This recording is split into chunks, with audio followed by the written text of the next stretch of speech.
Hello, Galaxy! I'm Chris Pirillo, and I'm an expert in being myself. I love sharing my advice, my experience, my perspectives, opinions, thoughts, ideas, everything with you, so long as you care to listen. Thanks again for liking, commenting, asking for my advice, because I prefer to answer the questions asked by you, my community.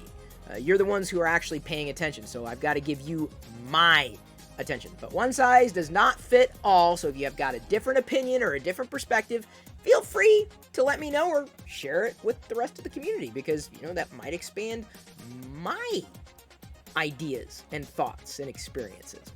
Today's question comes in from Aveline French, a longtime supporter, and she's already asked a couple of questions. There's no limitation, by the way, on asking me questions. Hi, Chris. I have a question that relates to today's advice video, but in the opposite direction. It was in relation to, I believe, talking about burnout, but may have been in relation to working for yourself versus working for a company. She understands that working for a company does give you discipline and knowledge, but, she adds, she doesn't think in today's world that you're guaranteed security, as we have seen that many people lost their jobs, and for a year people were living on half their salaries, where she happens to be from. If you've always worked in an institution or a company or a business, and you've never given yourself a chance to be an entrepreneur, do you think one should at least give it a try if they have enough passion to venture out on their own? And if yes, then what are the key points one should know before stepping out to be an entrepreneur? If you have the inclination, I'm an entrepreneur. I've been one for 25 years. I didn't know I was one before I became one. But if you have the inclination, keep pursuing it. Don't let a voice inside your head or a voice outside your head, someone tell you that you can't do it. Listen to the voice that's telling you, I've got an inclination that this might be possible. Follow that voice and where it leads. Because I didn't know I was an entrepreneur. I found out after I became one. Didn't think that that was the thing I was going to do. Because I thought I had to have degrees and study and have all this experience before I began pursuing Locker Gnome as a business and figuring it out in the beginning days of a commercially viable internet. It worked. Here I am, 25 years later, still having fun, maybe doing things slightly different. I needed to find something else to do with my time because I needed a different level of fulfillment for my particular career, which has had many offshoots. But you got to do it. If you believe it's in you, you owe it to yourself to do it. And it's going to be a challenge, certainly. But the good news is you can do it.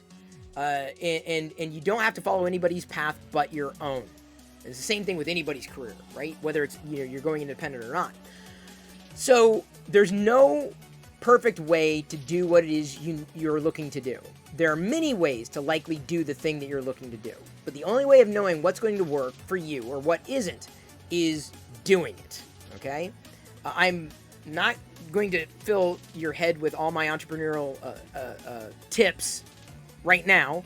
I've got a lot of entrepreneurially related ideas and thoughts that I could share with you in terms of how to actually grow as an entrepreneur, things you might need to consider, and I'll probably be giving that advice over the coming years because I've given it before if I haven't already done a video that you've watched on it.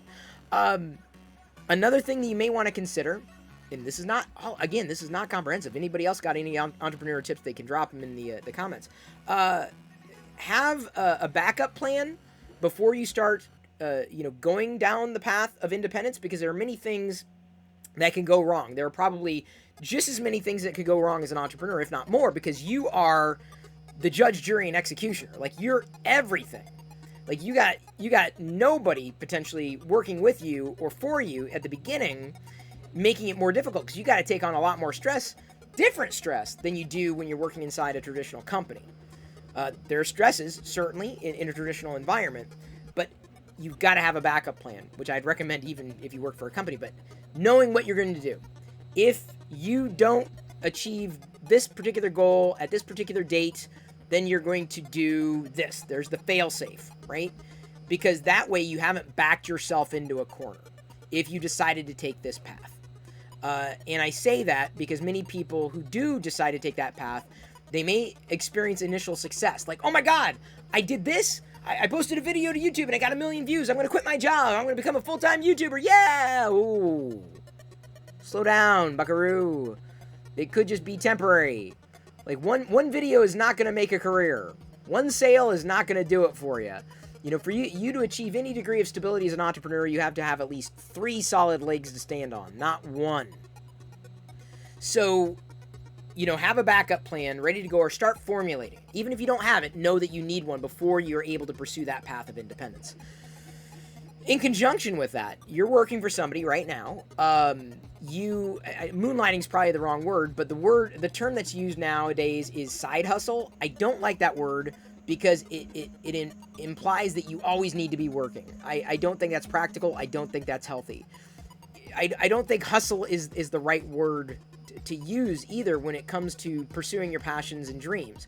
You have to work for it, but that doesn't mean you have to burn out while you're working for it, right? That doesn't mean you have to lose every other aspect of your life that you might enjoy just so you could fulfill a particular goal of going independent.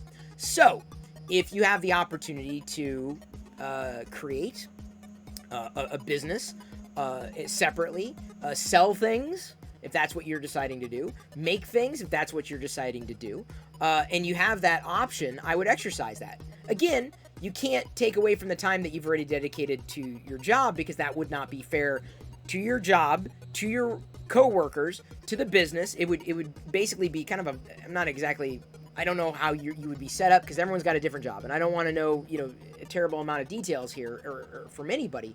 Just know that you've got that job to do. But in your spare time, that's when you start back building. That's where you start testing what works. What do I enjoy? What do I want to keep doing? What are people encouraging me to do more of? That's what I need to do.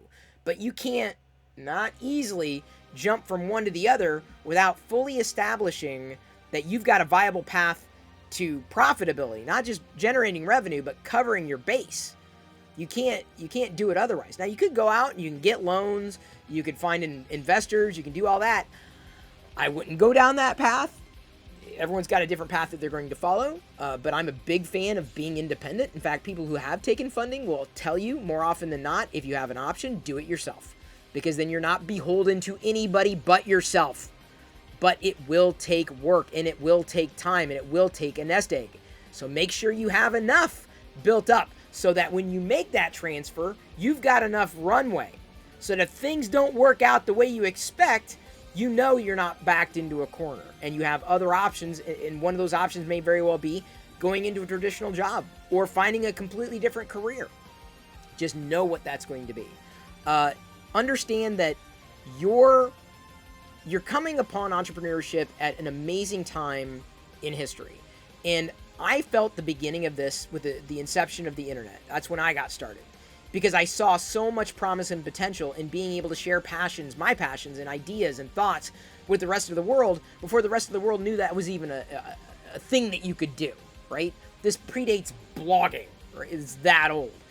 So in many ways, kind of the idea of what I did predated the web, or came along right at the same time. So when you're doing something now, there's so many resources that you can tap into that can help you do what you want to do even better. And I don't just mean researching to see what other people are doing who might be like you, or a path that you might take that would be a lot like theirs. You could mirror that. You can emulate it, knowing you got to find your own path eventually, but you're seeing that they're doing something you want to do. You can do the same thing, and you can find your own way. And you can find tools and platforms and resources to better enable you. I don't know what you want to do. I don't know how you want to do it. Only you do. And knowing that you have the option and opportunity to do it now, I'm telling you, you can start. You can start making that transition, and it can start to be easier. Now, as this happens, feel free to ask for more advice, because I'm more than happy to share. I'm happy to talk to so many entrepreneurs, because I'm an entrepreneur, and I love learning. I love helping. I'm more of a creative entrepreneur, so I could certainly provide advice in that direction. But I'm glad you asked, and I hope this, gets you started, or at least thinking the right direction. But if you're asking this question, I think you're ready to start making these steps. So I'm here, and I'm here for you, and I see you darn near every night on the Twitch stream starting around 6 p.m. or whenever that is for you in your part of the world. It's right around breakfast for you, but right around dinner for me. So Aveline, I wish you well.